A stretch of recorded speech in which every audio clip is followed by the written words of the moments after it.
Does China rule the seas, that is, the South China Sea?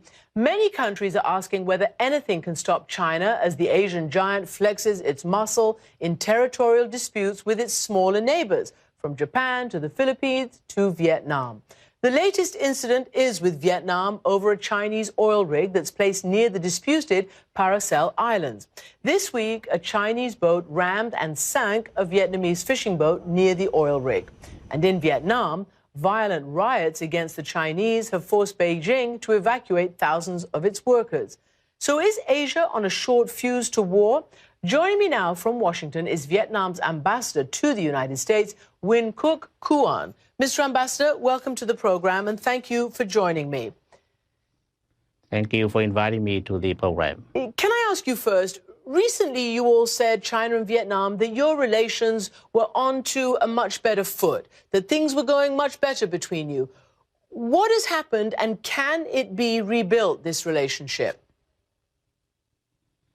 Yes, Vietnam-China relations in the last year has been improved, but all of a sudden, China sent its oil rig and a large contingent of vessels to escort the oil rig into Vietnamese waters. And it's a serious violation of Vietnam's sovereignty and sovereign rights. And the Vietnamese people, we have no other way but to respond peacefully but resolutely. But do you think, even if you respond peacefully and resolutely, do you worry that this could trigger an armed conflict? Yes.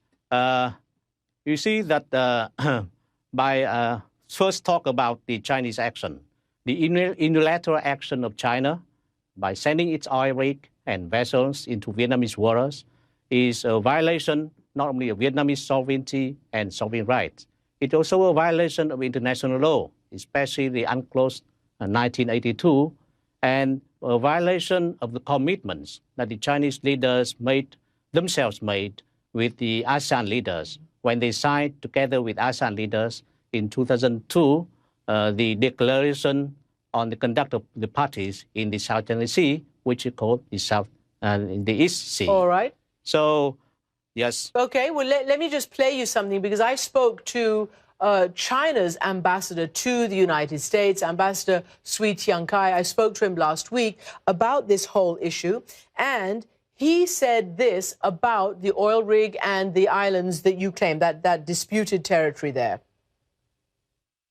We don't want to see any conflicts in our neighborhood, but it will not be entirely up to us. You see, other people have to have the same constructive attitude and policy. Well, so that was the ambassador, but he also went on to tell me that China only has one rig here. He called them undisputed waters, and he said Vietnam has 30. How do you respond to that? Can you repeat it? I can't hear you. Basically, he says they don't want a conflict with Vietnam, but that China only has one rig, that these are undisputed waters, they're international waters. Mm-hmm. And he says you actually, Vietnam, has 30 oil rigs. Mm-hmm. Yeah. You see that, China is creating facts on the ground by, changing the status quo. It's in the continental shelf, exclusive zone of Vietnam, not in the disputed area. So China, by doing so, China is trying to turn an undisputed area into a disputed area, and that is unacceptable.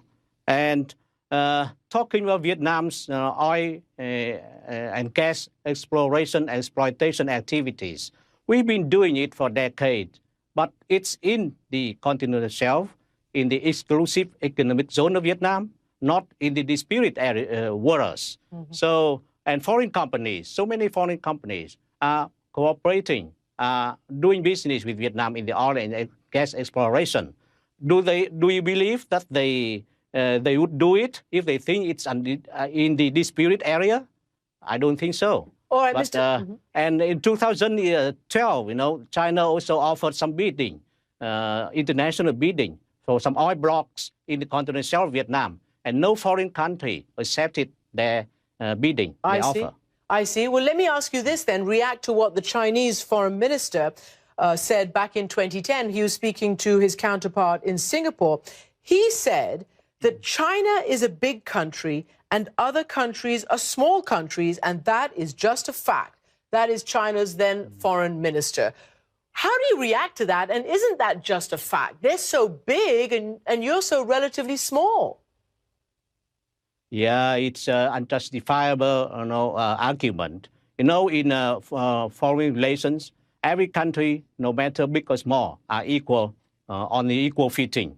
It's international law, on equal footing, and you cannot say small countries bullying bigger countries or vice versa. Mm-hmm. Every country is equal on international relations. But you're seeing the way China is making these claims in, for instance, the disputed islands with Japan and also with various territorial issues with the Philippines. Now, your issue has caused a lot of protests in your country, and there have been violent protests against Chinese workers. But I want to ask you, as you deal with those protests and now those people have been evacuated, how do you expect to get protection from China? Because America, while you've got relations, you're not under America's security or treaty umbrella in this regard. Yeah, you see that, Vietnam is following an independent foreign policy. You want good relations with China, you want good relations with the United States and other countries. And, but we cannot accept the coercion, you cannot accept threats. And when the issue of sovereignty and national